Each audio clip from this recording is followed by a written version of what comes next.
Hello, and welcome to another episode of Self-Improvement for Women. My name is Hope. I am your host.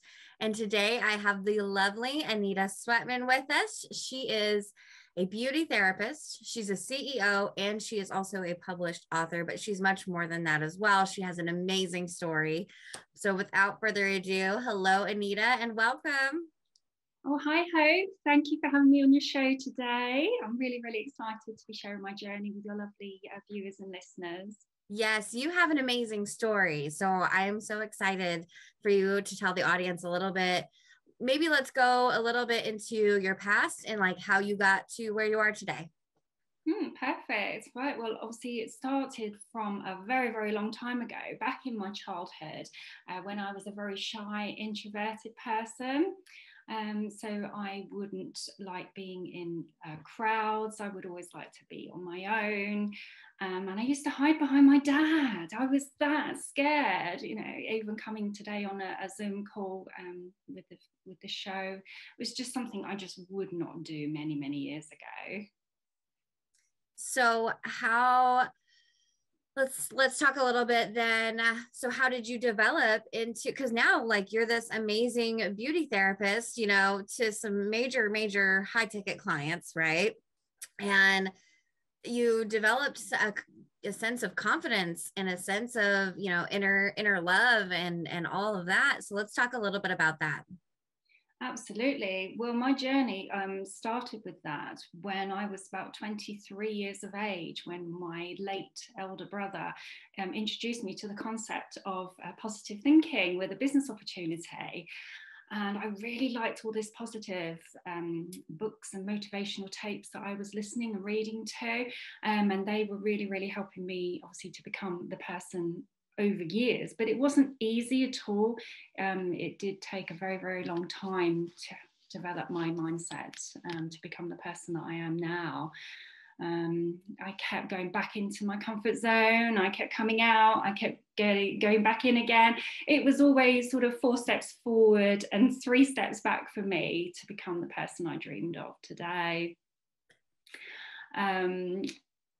So obviously when I should say, so when I was 23, I first started working in pharmacy. So it wasn't really a career that I wanted to do. But obviously after my dad died when I was 18, I just wanted to do something with my life. I needed to do something with my lost life. So I just started working in pharmacy. And then obviously a few years later, when my brother obviously introduced me to the business opportunity, it was a whole different concept. And I managed to get a better career in pharmacy through learning to change my mindset and thinking, yeah, I can do this. I can come out of my little bubble and I can start becoming the person that I dream of becoming. And then I lost all belief in myself, and it was like, no, I can't do this. No, just go back in your little bubble where it's safe. So I did. So it's basically, well, how can you describe it? It's a long going process of self-development to get to where you want to be. Right. It wasn't like a flip the switch overnight change. Absolutely. No, not at all. No, it does take a long time, but it depends on you, because the more you keep putting things off, the longer it's going to take you. So I would always advise people, just never put things off. Just do it now. Don't wait. Right. Because you just don't know what's around the corner, what hand you're going to get dealt next. So never, ever put it off. And don't ever think that you're not good enough, because everybody is worth it. Everybody can. And obviously I was very, very shy. I was very, very introverted as well, because shy and introverted are 2 completely different things. And I was both. So you can imagine, obviously, if you are shy and if you are introverted, how I used to be, and how, if you're feeling that way now, you don't want to be around crowds of people. Anything like that would just make you shudder with fear, and you you just wouldn't want to do it. I know that I didn't want to do it. And even now, I would say that I am still introverted. Yeah, I like being on my own. I've got my own little circle of friends. But I would say I'm more of a strong introvert now, because I push myself to do things. I make myself do things. And that was a lot what I did with my celebrity work as well. And that's what I talk a lot about in my book, obviously, which is what we're going to talk about later. I talk about my fears, how I was feeling, what I went through, and how I pushed myself to do this work. To get myself out there, but also to prove to myself that I could do it as well, by pushing yourself through your fears. It's amazing what can be achieved. And as I look back now over the years, as I come into like a new level of comfort, I think, oh, I can't believe that I did that. And it's like, was that really me? So yeah, you can, and anyone can do it, anyone, no matter where you come from, what your background is. And we have a pretty big audience, right? And it's a lot of women that some of them are starting businesses, and some of them are starting to like slowly put themselves out there. And it's scary, and sometimes that's a hard thing for people to do, particularly introverts or people that are shy. But it's so, like, after you've done it, it's like this big sigh of relief, and it's almost like, it builds your self-confidence, and it builds your self-esteem, because you did the hard thing, and you're like, oh my God, I never thought I could, and you finally did, and it worked out. And what I think is really important is asking yourself, instead of, what's the worst that could happen, what's the best that could happen? Absolutely. Absolutely, I totally agree, because I had to go back to college as a mature student when I was working in pharmacy, obviously, to learn how to become a beauty therapist. Mm-hmm. So there I was, standing in the hall with all these 17-year-olds, and I was 35 years of age. Obviously, this was back in 2005. And I was like, oh, why am I here? I can't do this, and but something was pushing me towards the lecturers. And I'm so glad I did, because when I was finally in my class of students, when they put me in my class, there was people older than me in there, and they were just as scared as I was. And the person who won Student of the Year was actually one of my best friends today, and she's older than I am. So yeah, you just have to, I did all this on my own. Some people obviously do need mentors and coaches and things like that to help you, depending on obviously how you're feeling. Right. But I did all this on my own. So as you can see, it took me many, many, many years. So you might need someone to help and inspire you to get you to where you want to be, depending on where you want to be. Yes. And I think, but the biggest part of it is you just start, right? Mm-hmm. Instead of, turning your wheels and jumping back into the safety bubble that you talked about. It's just putting yourself out there and just beginning, and so, yes, you talk a lot about, let's circle back a little bit for the audience. What is a beauty therapist, and how do you help people? Right. So a beauty therapist, obviously, I do lots of numerous treatments on clients. So I've got my own professional salon where clients come for their treatments.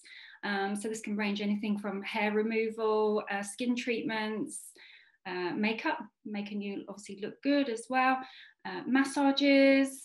A lot of my treatments are for holistic well-being, so making you feel good on the inside so that it shines on the outside. Yes. I love it. I love it so much. And so you've been doing that now over 10 years, right? Yes, I'm actually celebrating my 10-year anniversary of my business this November. That's so wonderful. Business. Yeah. Congratulations. Thank you. So on top of being an amazing business owner and this incredible industry and the CEO and this, blossomed flower, you're also a published author. So I want to dive into your book, No Ordinary Girl, and kind of give us a little bit about what it's about and who the audience is for this book. Absolutely. So here's my book, which is obviously available on Amazon, also Barnes and Noble, and lots of other bookshops around the world. So my book, it's basically a memoir, autobiography, sorry. It talks about certain points in my life that have got me to where I am today. So a lot of the book touches on my feelings, what I went through. It doesn't talk a lot about my personal history, although it does touch on certain points. It's just certain points that have got me to where I am. There are a lot of positive motivational quotes in there as well that have served me very well, which I want to read one to you. Yes. Which is of the beginning of my book. Being brave isn't the absence of fear. Being brave is having that fear but finding a way through it, and that's my big goals. That is a good one. Absolutely. So it's my book basically starts off when I had my first wake-up call, when I had an accident at work, which was the turning point in my life, that said, you know, if you carry on the way you're carrying on, you are not going to make it to old age. You need to change your life. I was in a very, very stressful career. It wasn't really serving me, and I wanted to do better with my life, but I just didn't know how. So my book touches on that, and then it talks about obviously when I lost my dad, what I went through with that, because I was sort of behind. He was my shadow. I would stand behind him. He would protect me. You know, he was my protector. So I talk about going through anxiety, depression, as well in my book. And then I talk about how I first came across positive thinking, and changing my mindsets, and obviously, yeah, about my belief in myself, and also about strangers coming into your life for a reason. And then it talks about how I moved out of my comfort zone. So my book does take you on a journey, obviously, to where I got to today. It talks a lot about my celebrity work, my feelings around when I started massaging lots of press, media and celebrities, and some of the biggest names in the music industry, as well. And also it talks about how I managed to set up my own business, talks about how I went back to college, how I managed to obviously get through studying to obviously get to where I am today as well. And then it talks about my anxiety with COVID, because my beloved career, my business got closed down like many others obviously throughout the world. Yes. Everything I built up, and it just got shut down literally overnight. So it talks about how I survived getting through COVID and changing my mindset again to a new way of obviously like selling online. And you know, that was totally alien to me, because even though I'd pushed through my fears of being a shy, introverted person, I was like, oh my goodness, I need to start selling online to people. It was very, very difficult. So it talks about how I managed to keep my business afloat, and also how I managed to come out the other side and my business came back stronger than ever. And then it talks about how I became an author. So my journey in my writing career, which has now taken me down a completely different path. But most importantly, my book talks about that if you are feeling stuck, and you might think, oh yeah, this is all very well and good, Nita, but I just don't know what I want to do in my life. I'm feeling stuck. I am scared. My book does take you on a journey on how I felt and what you can do to start looking into what you want to do. So my book isn't just for beauty therapists. You might want to be a vet. You might want to be a brain surgeon. You might want to be a doctor. It talks about your next steps, what you need to do to go onto your path to becoming the person. That's awesome. Become. That is so awesome. I can't wait to read it. I'm so excited. And it is on Amazon and in Barnes and Noble, you guys. So go and check it out. It is called No Ordinary Girl. And I've got it rolling down here at the bottom, so you guys don't forget. And so for everybody at home, you know, yes, you went on this incredible journey, almost like, you know, full spectrum, like one side to the other. So for the ladies that are, you know, sitting on their couch going, yes, Anita, that's great. Okay, but I'm still sitting on this couch. You know, what kind of, you know, tips or motivation can you kind of give them for stepping out of their comfort zone? I mean, whether it's big or small. Yeah, the first step is, if you're sitting on your couch, is to get your Mac Pro, your iPhone, your iPad, whatever you have, and go onto Google and key in, I want to change my mindset, or I want to change my career. What, you put in what you like, put in your interests, and just start from there. So just start really, really small, and then lots and lots of things are going to come up for you. I would say that I've just made some notes here, because some things that have served me very well, obviously, are Feel the Fear and Do It Anyway, which is a book by Susan Jeffers. Mm-hmm. That book served me very well. Also, Follow Your Heart and Being Happy by Andrew Matthews. And one of the biggest ones is How to Stop Worrying and Start Living by Dale Carnegie. Now, my dad had that book by his bedside. I remembered it when he was growing, obviously when I was growing up, and I came across that book when I was 23. Obviously not from my dad, but obviously through my brother. And I was as if I was meant to read that book. And it talks about obviously different aspects of people's lives, what they went through.